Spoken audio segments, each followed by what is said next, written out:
উৎপলকে বিয়ে করার পর নীলিমা গাড়ি করে তার শ্বশুরবাড়িতে যেতে শুরু করে, কিন্তু যাওয়ার পথে সরু গলির মধ্যে দিয়ে ঢুকতে গিয়ে ড্রাইভারের গাড়ির চাকা একটা ড্রেনের মধ্যে ঢুকে যায়, যার ফলে সেই গাড়ি আর কিছুতেই এগোতে পারে না। স্যার, এত সরু গলিতে আমাদের গাড়ি ঢুকবে না, আপনাদের বাকি রাস্তাটা হেঁটেই যেতে হবে। এমনিতেও এখানে এসে আমার গাড়ির চাকাটা ড্রেনে পড়ে গেল, তাই আমাকে কিন্তু এক্সট্রা পেমেন্টও দিতে হবে। সে কি, গাড়ি যাবে না মানে? আমি কি এখন হেঁটে হেঁটে যাব? এই উৎপল, তুমি আমাকে কোথায় আনলে? তুমি না বললে তোমাদের বাড়ির সামনে পর্যন্ত গাড়ি যাবে আর আমাকে একটা পাও হাঁটতে হবে না? এই ভারী লেহেঙ্গা পরে আমি কিছুতেই হেঁটে যেতে পারবো না। হ্যাঁ, তাই তো ভেবেছিলাম, কিন্তু এখন দেখছি এইটুকু জায়গার মধ্যে দিয়ে গাড়িটা তো যেতেই পারবে না, তাই তোমাকে হেঁটেই যেতে হবে। চলো, কোনো ব্যাপার না, আমার বাড়ি বেশি দূর নয়, হেঁটেই চলো। উৎপলের কথা শুনে নীলিমা গাড়ি থেকে নেমে আসে। সে আশেপাশে তাকিয়ে ভীষণ রকমভাবে আশ্চর্য হয়, কারণ সেই এলাকাটা ভীষণ পরিমাণে ঘিঞ্জি প্রকৃতির ছিল। নীলিমা ছোটবেলা থেকে শহরে বড় হলেও এরকম মফস্বল জায়গা সে আগে কখনো দেখেনি। এমনকি শ্বশুরবাড়িতে যাওয়ার পর নীলিমা দেখে তার শ্বশুরবাড়িটা যেন পায়রার খোপের মতো ছোট। শ্বশুরবাড়ির আশেপাশের সমস্ত ঘরগুলোই দেখতে খুবই ছোট ছোট, কিন্তু সেই ঘরগুলোতে একসাথে অনেক অনেক মানুষ বসবাস করে। আচ্ছা, তোমাদের বাড়িতে ঘরগুলো এত ছোট কেন? এইটুকুটুকু ঘরের মধ্যে সবাই থাকে কি করে? কারোর প্রবলেম হয় না? আসলে আমাদের জয়েন্ট ফ্যামিলি, আমরা ছোটবেলা থেকে সবাই একসাথেই বড় হয়েছি, তাই আমাদের কোনো অসুবিধা হয় না। এই ঘরগুলো তো আমার বাপের বাড়িতে স্টোর রুম হিসেবেও কেউ ব্যবহার করবে না। আমি কি বিয়ে করে ভুল করে ফেললাম? আরে ও নতুন বৌমা, এত দাঁড়িয়ে দাঁড়িয়ে কি ভাবছো? এসো, ভেতরে এসো। নীলিমা একটু ইতস্তত বোধ করলেও কিছু বলে না। সে চুপচাপ নিজের ঘরে গিয়ে দেখে যে সেই ঘরটাও ভীষণ ছোট। শুধু তাই নয়, নীলিমা ঘরের জানালা খুললে পাশের বাড়ির দেওয়াল দেখতে পায়। আরে এ কি সমস্যা? শ্বশুর বাড়িতে এলাম নাকি জেলখানায় এলাম বোঝাই যাচ্ছে না। আমার তো শ্বশুর বাড়ি ভীষণই ঘিঞ্জি, মনে হচ্ছে যেন আলো নেই, বাতাস নেই, কালকুঠুরিতে বন্দি হয়ে আছি। জানালা খুললাম, তাও দেখি পাশের বাড়ির দেওয়াল। উফ! এভাবে নীলিমা মনে মনে খুবই অনুশোচনা করে, কিন্তু নতুন বউ হওয়ার জন্য সে মুখে কিছু প্রকাশ করতে পারে না। পরের দিন সকালবেলা ঘুম থেকে উঠে নতুন বউ নীলিমা রান্নাঘরে গিয়ে দেখে তার বড় ভাই এবং দুই ননদ রান্নাঘরের মেঝেতে বসে ব্রেকফাস্ট খাচ্ছে।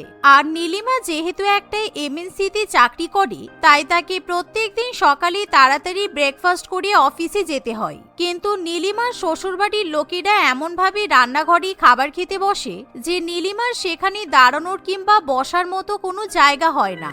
এ কি, তোমরা সবাই ডাইনিং টেবিল ছেড়ে এই রান্নাঘরে খেতে বসেছো কেন? রান্নাঘরে অল্প একটু জায়গার মধ্যে এভাবে বসে খাওয়া যায় নাকি? এই রান্নাঘরে তো দাঁড়ানোর মতো জায়গা নেই। বড়লোকের বেটি এলেন, আমরা সবাই এখানে এভাবেই থাকি। তুমি যখন আমাদের বাড়ির বউ হয়ে এসেছো, তোমাকেও একই রকম ভাবে খেতে হবে। আমাদের এখানে ডাইনিং টেবিল রাখার মতো জায়গা নেই, আমরা সবাই মেঝেতে বসেই খাওয়া দাওয়া করি। আরে বড় বৌদি থামো, ছোট বৌদি নতুন এসেছে, তুমি বৌদিকে এভাবে বলো না। এসো ছোট বৌদি, তুমি একসঙ্গে বসে খেয়ে নাও। ননদের কথা শুনে নীলিমা কি বলবে কিছুই বুঝতে পারে না, কিন্তু বড় জায়ের কথা শুনে মনে মনে তার খুবই রাগ হয়। আসলে নীলিমার শ্বশুর বাড়িতে শ্বশুর, শাশুড়ি, দুই ননদ, যা, ভাসুরকে নিয়ে জয়েন্ট ফ্যামিলি ছিল, কিন্তু নীলিমা তার বাবা মায়ের একমাত্র মেয়ে হওয়ায় কখনোই অতগুলো মানুষের সঙ্গে থাকেনি। আর নীলিমা যেই অঞ্চলে থাকতো সেই জায়গাটাও খুবই খোলামেলা প্রকৃতির ছিল। তাদের বাড়িও অনেকটা জায়গা জুড়ে তৈরি ছিল, তাই এরকম ঘিঞ্জি পরিস্থিতির মধ্যে থাকতে নীলিমার খুবই অসুবিধা হয়। আমি কোন জায়গায় এসে পড়লাম রে বাবা, এখন আবার মেঝেতে বসে খেতে হবে? জীবনে কখনো ছোটবেলা থেকে মেঝেতে বসে খেয়েছি বলে মনে পড়ে না, কিন্তু এখন অফিসে যাওয়ার জন্য লেট হয়ে যাচ্ছে, তাই আর কি করা যাবে। নীলিমা কোনো রকমে খাবার খেয়ে অফিসে যাওয়ার জন্য বেরিয়ে যায়, কিন্তু কিছু তো যেতে না যেতেই একটা সাইকেল এসে নীলিমাকে ধাক্কা মেরে চলে যায়। এই যে, আপনি চোখে দেখতে পান না? সোজা এসে আমার গায়ে মেরে দিলেন। দাঁড়ান, আমি এখনই আপনাকে পুলিশ স্টেশনে নিয়ে যাচ্ছি। এই যে ম্যাডাম, এরকম সরু গলি দিয়ে কেউ মাঝখান দিয়ে হেঁটে যায় নাকি? আমি তো ভেবেছিলাম আপনি আমাকে সাইড দেবেন, কিন্তু আপনি তো দেখলাম সরলেন না। কিন্তু তা বলে আপনি আমাকে মেরে দেবেন? আর এটুকু রাস্তার মধ্যে কোথা দিয়ে হাঁটবো আমি শুনি? নীলিমা রেগে গিয়ে ওই ছেলেটাকে অনেক কথা শুনিয়ে দেয়। অন্যদিকে নীলিমার অফিসে যেতে অনেকটাই লেট হয়ে যায়, তাই নীলিমার অফিসের বস বারে বারে তাকে প্রেজেন্টেশনের জন্য ফোন করতে থাকে। এই যে নীলিমা, তুমি কোথায়? কটা বাজে বলো তো? আমাদের মিটিং এর জন্য লেট হয়ে যাচ্ছে তো। তোমার অফিস আসার জন্য কি আলাদা করে গাড়ি পাঠিয়ে দিতে হবে নাকি? না না স্যার, সরি, আমি এখনই আসছি। আমি আসলে রাস্তায় একটু জ্যামে আটকে পড়েছি। নীলিমা অনেক চেষ্টা করলেও তাড়াতাড়ি অফিসে পৌঁছাতে পারে না, কারণ সেই এলাকার রাস্তাঘাট খুবই সরু সরু হওয়ায় সেখানে সবসময় গাড়ি ঘোড়া মানুষজনের ভিড় লেগেই থাকতো। তার উপর রাস্তার দুই ধারে শুধুমাত্র সারি সারি খাবারের দোকান দেখতে পাওয়া যায়। সেই রাস্তার উপরে দাঁড়িয়েই লোকজন খাবার খেতে থাকে। আরে ও দাদা, সরুন না, রাস্তা দিয়ে কি মানুষ যাবে না? এটা কি পরোটা খাওয়ার জায়গা? সামান্যতম সিভিক সেন্সটুকু আপনাদের নেই? এত যদি পরোটা খাওয়ার ইচ্ছা হয় তাহলে পরোটা কিনে নিয়ে গিয়ে বাড়িতে বসে খান। আপনি মনে হচ্ছে এখানে নতুন এসেছেন। আমরা কোথায় পরোটা খাবো না খাবো সেটা আপনাকে বলতে হবে নাকি? আপনার যদি এতই তাড়া থাকে তাহলে ভিড় ঠেলে চলে যান। অনেকবার বলার পরেও রাস্তার লোকেরা কেউ নীলিমাকে সাইড দেয় না, ফলে নীলিমা ভীষণই বিরক্ত হয়ে ওঠে। এভাবে ভিড় ঠেলে সে কোনো মতে অফিসে গিয়ে পৌঁছায়, কিন্তু অনেকটা লেট হয়ে যাওয়ায় অফিসের বসের কাছে তাকে কথা শুনতে হয়। সন্ধ্যাবেলা শ্বশুরবাড়িতে ফিরে নীলিমা দরজা খুলতেই তার নাকে মুখে রান্নার ঝাঁজ লাগে। নীলিমা দেখে পুরো বাড়িটাই রান্নার মশলার গন্ধে এবং ধোঁয়াতে ভরে উঠেছে। দিদি, তুমি রান্নায় এত ঝাঁজ দিয়েছো কেন? পুরো বাড়ি গন্ধে ভরে গেছে। একটু চিমনিটা অন করলে তো পারো, আমার ধোয়াতে দম বন্ধ হয়ে আসে। তোমার বাপের বাড়ি থেকে একটা চিমনি নিয়ে আসলে না তো? দিব্যি তো খালি হাতে চলে এসেছো, আর আমাদের বাড়িতে এসে হুকুম করছো। আমার বাড়ি থেকেই রান্নাঘরে সমস্ত জিনিসপত্র দেওয়া হয়েছে, তুমি বরং একটা চিমনি নিয়ে এসো, তাহলে তোমার নাকে আর গন্ধ লাগবে না। এভাবে লিপি আবার নীলিমাকে কথা শুনিয়ে দেয়। আর যেহেতু নীলিমা বাপের বাড়ি থেকে কিছুই নিয়ে আসেনি, তাই সে বেশি কিছু বলতেও পারে না। কিন্তু এরকম ঘিঞ্জি শ্বশুর বাড়িতে থাকতে নীলিমার বড্ড অসুবিধা হয়। শোনো না, আমার এখানে থাকতে খুব অসুবিধা হচ্ছে। শুধু তোমার বাড়িতেই নয়, আমি ভালোভাবে অফিসেও যেতে পারছি না। এইটুকুটুকু রাস্তার মধ্যে দিয়ে যাওয়া যায় না। তোমার বাড়িটাও এতটা ছোট, দুপা হাঁটার মতো জায়গা নেই। তুমি এভাবে বলছো কেন? আমাদের বাড়িতে সবাই এরকম ভাবেই থাকে। তুমি নতুন এসেছো বলে হয়তো তোমার অসুবিধা হচ্ছে, কিছুদিন থাকলে তোমার অভ্যাস হয়ে যাবে। না, আমার অভ্যাস হবে না। যেমন তোমার বাড়ি ঠিক সেরকমই তোমার এরিয়া। তুমি জানো আজকে অফিস যেতে গিয়ে আমার কতটা প্রবলেম হয়েছে? শোনো, আমি এখানে থাকতে চাই না, তুমি প্লিজ অন্য কোথাও চলো। নীলিমা, সবসময় এত কমপ্লেন করলে হয় না, একটু মানিয়ে নিয়ে চলতে হয়। সব জায়গাতেই কিছু না কিছু অসুবিধা থাকে, আর সবসময় অসুবিধার কথাটা তো বললে হয় না। আমাকে আর বিরক্ত করো না, সবে অফিস থেকে এলাম, পরে তোমার সমস্ত কথা শুনছি। নীলিমা কিছু বলতে চাইলেও উৎপল আর কোনো কথা শুনতে চায় না। আর যেহেতু নীলিমা সবেমাত্র চাকরি পায়, তাই তার কাছে অত টাকাও থাকে না যে সে নিজের জন্য একটা নতুন ফ্ল্যাট ভাড়া নিয়ে থাকতে পারবে। পরের দিন নীলিমা যখন অফিস থেকে বাড়িতে ফিরে আসে, সে দেখে যে তার শ্বশুরবাড়ির সামনে কয়েকটা বাচ্চা ক্রিকেট খেলছে। এমন সময় হঠাৎ করে বল এসে নীলিমার মাথায় লাগে। উফ, এই হতচ্ছাড়াগুলোর জন্য দুই দণ্ড শান্তি নেই। বাড়িতে আসতে না আসতেই এক ঝামেলা। এই যা, বেরো এখান থেকে। তোদের যদি আবার এখানে দেখেছি না, সব কটাকে কান ধরে এই ড্রেনের জলের মধ্যে ফেলবো। নীলিমা ভীষণ বকাবকি করলে বাচ্চাগুলো ভয়ে কাঁদতে কাঁদতে সেখান থেকে চলে যায়। কিন্তু প্রতিবেশীরা এসে নীলিমার শাশুড়ি মায়ের কাছে তার নামে নালিশ জানিয়ে যায়।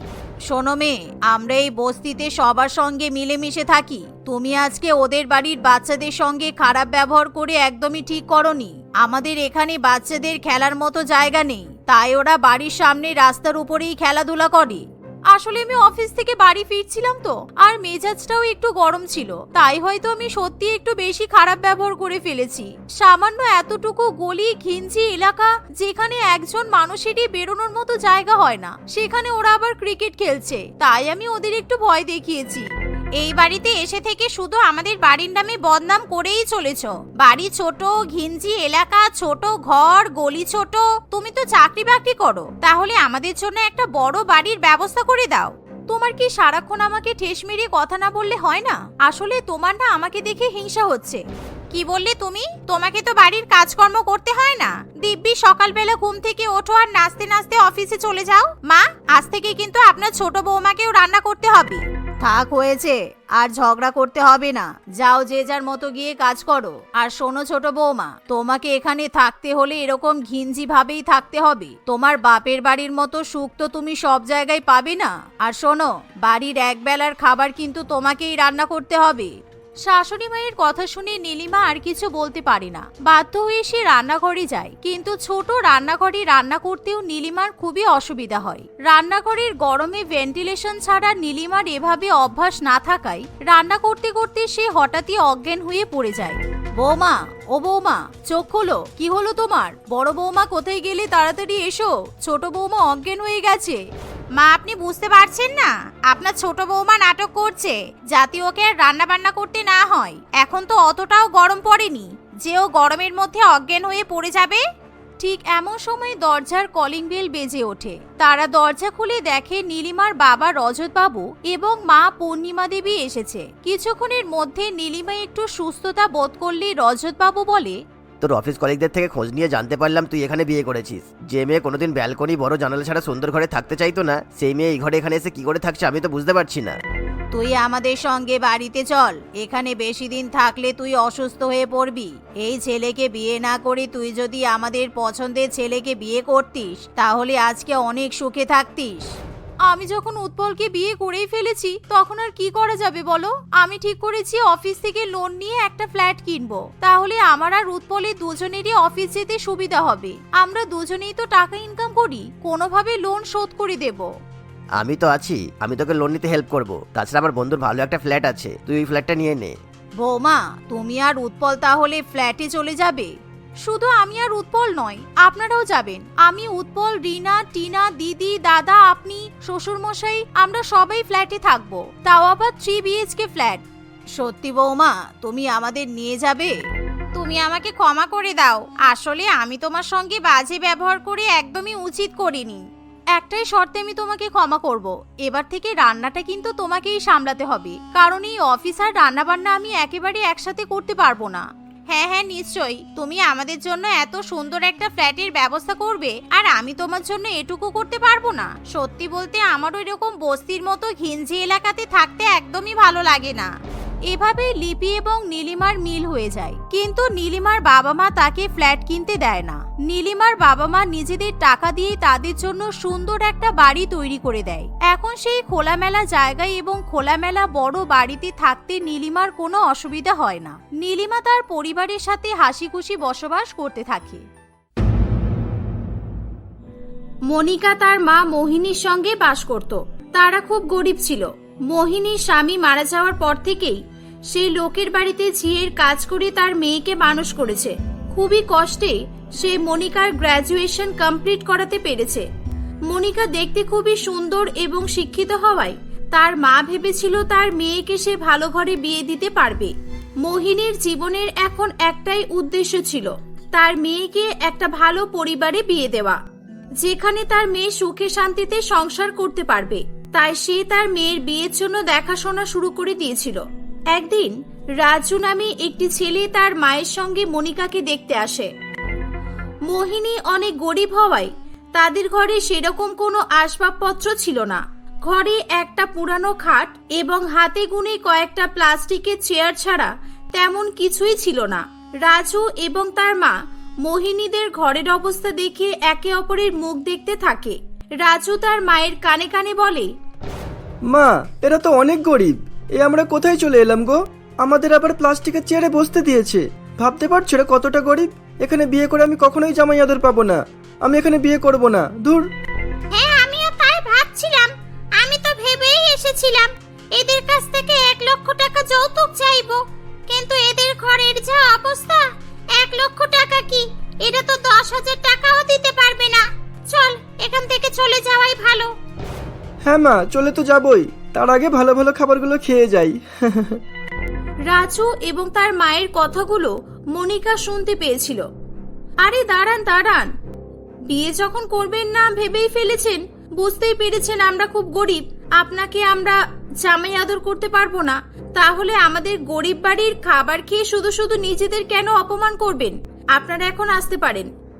মনিকার কথা শুনে রাজু এবং তার মা খুব লজ্জায় পড়ে যায়।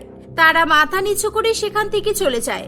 মনিকা অন্যায়ের বিরুদ্ধে সবসময় রুখে দাঁড়াতো, বিশেষ করে গরিবদের সঙ্গে অন্যায় সে কখনোই মেনে নিতে পারত না। ছেলেপক্ষ বিয়ে ভেঙে চলে যাওয়ায় মোহিনীর মন খুব খারাপ ছিল। মা, তুমি বেকার বেকার চিন্তা করো না তো, আমার বিয়ে যেখানে লেখা থাকবে সেখানেই হবে, আর বিয়ে না হলেও বা কি, আমি সারা জীবন তোমার সঙ্গেই থাকবো। না রে মা, তুই এরকম বলিস না। তোকে বিয়ে দিয়ে মরতে পারলেই আমি শান্তি পাবো। আমি আর কয়দিনই বা বাঁচবো বলতো? তুই আমার সাথে সারা জীবন কিভাবে থাকবি? এভাবেই সময় কাটতে থাকে।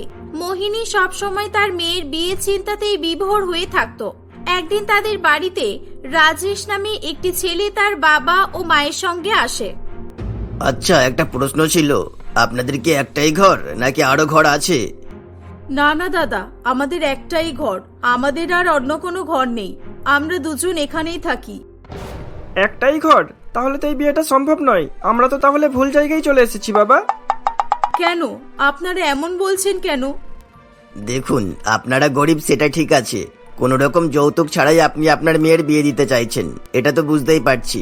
সেটা না হয় ঠিক আছে, কোনো ব্যাপার নয়, কিন্তু বিয়ের পর আপনার মেয়ে জামাই যখন বাড়িতে আসবে, আপনি আপনার মেয়ে জামাইকে কোথায় রাখবেন? মেয়ের বিয়ে দেওয়ার আগে এটা অন্তত আপনার ভাবা উচিত ছিল। এটা শুনে মনিকা খুবই রেগে যায়। ক্ষমা করবেন কাকু, আমার কিংবা আমার মায়ের আপনার ছেলেকে ঘর জামাই রাখার কোনো ইচ্ছা নেই। আমরা আপনার ছেলেকে কিছুতেই ঘর জামাই রাখতে পারবো না। আপনারা কি আপনাদের ছেলেকে ঘর জামাই রাখার কথা ভাবছেন? যদি ভেবে থাকেন তাহলে বিয়েটা সম্ভব নয়। আপনারা এখন আসতে পারেন। বাবা, মা, চলো এখান থেকে। দেখছো না যে মেয়েটা আমাদের কত অপমান করছে? চলো, এরকম একটা গরিব বাড়িতে আমি কোনোদিনই বিয়ে করব না, তাও আবার এরকম একটা অভদ্র মেয়েকে। এই বলে ছেলেপক্ষ সেখান থেকে চলে যায়। এরকম ভাবে কিছুদিন পরপরই মনিকাকে ছেলেপক্ষ দেখতে আসতো, কিন্তু সবাই কোনো না কোনো কারণ দেখিয়ে এবং নানান রকম অজুহাত দিয়ে বিয়ে ভেঙে দিত। দিনের পর দিন মোহিনীর চিন্তা আরো বেড়েই চলেছিল। সে মনে মনে ভেবে নিয়েছিল তার মেয়ের বিয়ে হয়তো সে দিতেই পারবে না। কিন্তু একদিন রোহিত নামে একটি ছেলে তার মা অন্নপূর্ণার সঙ্গে মনিকাকে দেখতে আসে। মনিকাকে দেখে রোহিত এবং তার মা দুজনেই খুব পছন্দ করে। আপনাদের মেয়েকে আমাদের খুবই পছন্দ হয়েছে। আমার ছেলের মুখ দেখেই আমি সেটা বুঝতে পারছি। আপনারা বিয়েটা ফাইনাল মনে করতে পারেন। এটা শুনে মোহিনী খুবই খুশি হয়। ধন্যবাদ দিদি, আমারও আপনার ছেলেকে খুব পছন্দ হয়েছে। বলছিলাম আপনারা যৌতুকের ব্যাপারটা যদি আগে থেকে বলে দেন। না না, একদমই নয়, আমরা কোনো যৌতুক নেব না।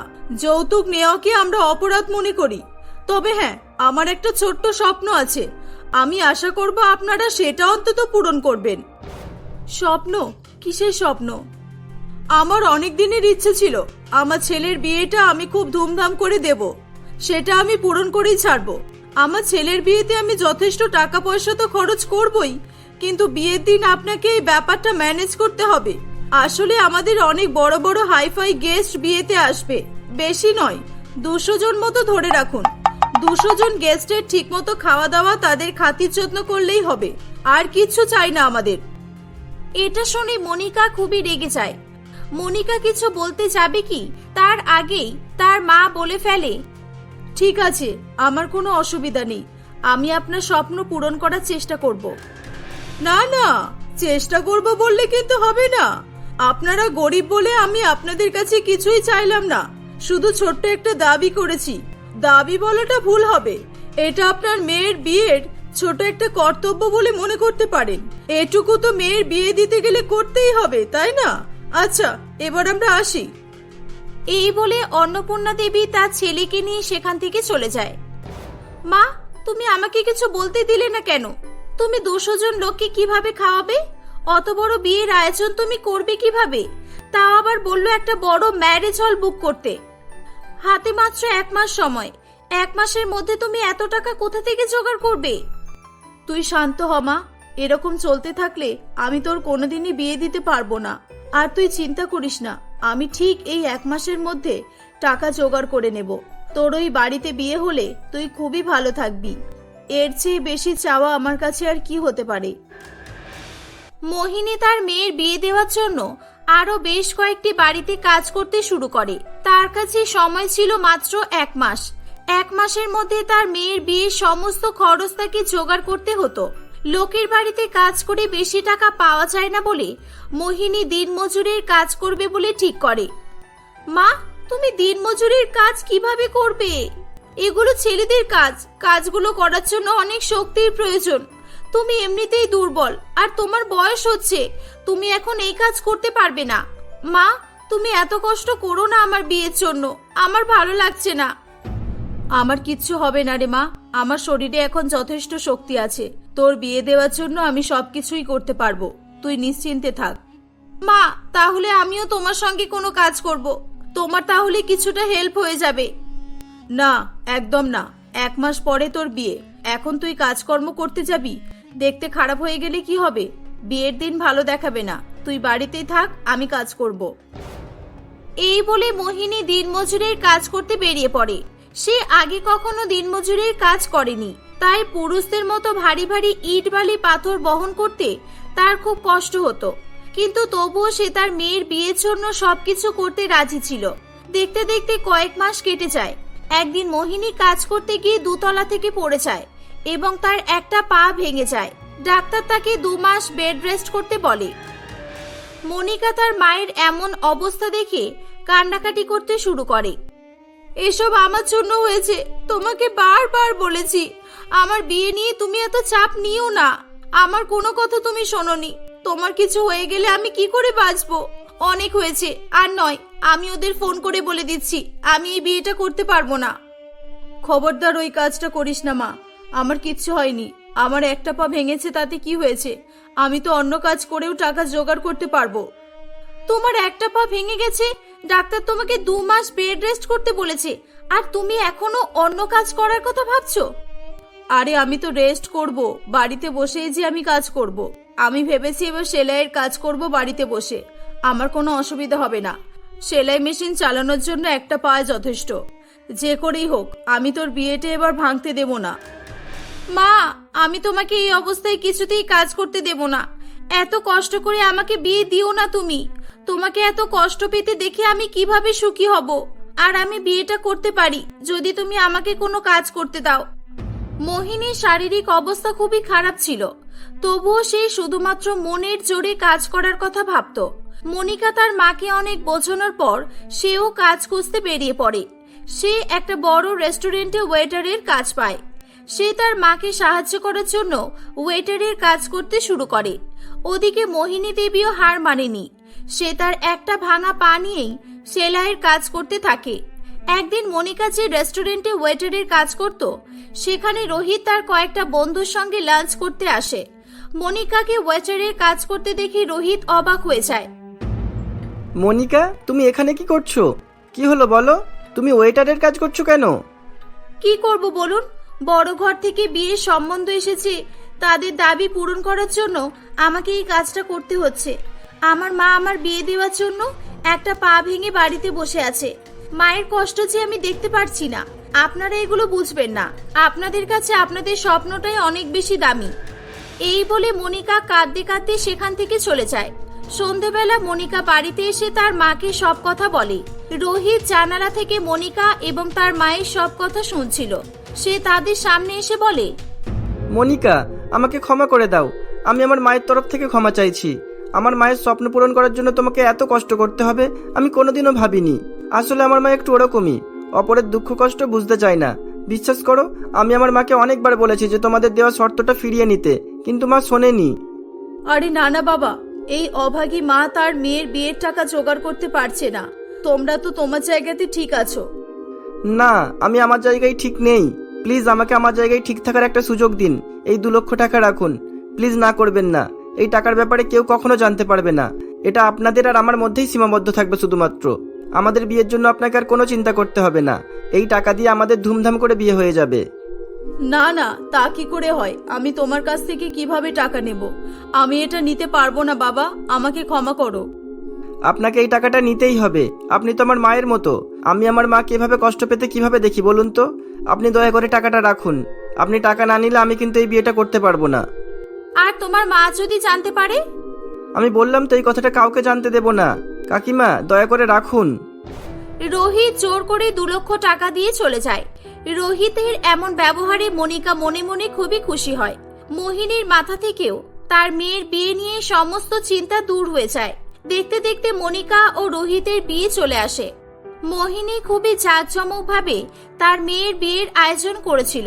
রোহিত এবং তার মা খুবই খুশি হয়। ভালোই ভালোই তাদের বিয়ে সম্পন্ন হয়। বিয়ের পর রোহিত তার শাশুড়ি মাকে নিজেদের বাড়িতে নিয়ে এসে রাখে। মোহিনী রোহিতের মতো জামাই পেয়ে গর্ববোধ করতে থাকে। মনিকা ও রোহিতকে জীবনসাথী হিসেবে পেয়ে খুবই খুশি ছিল।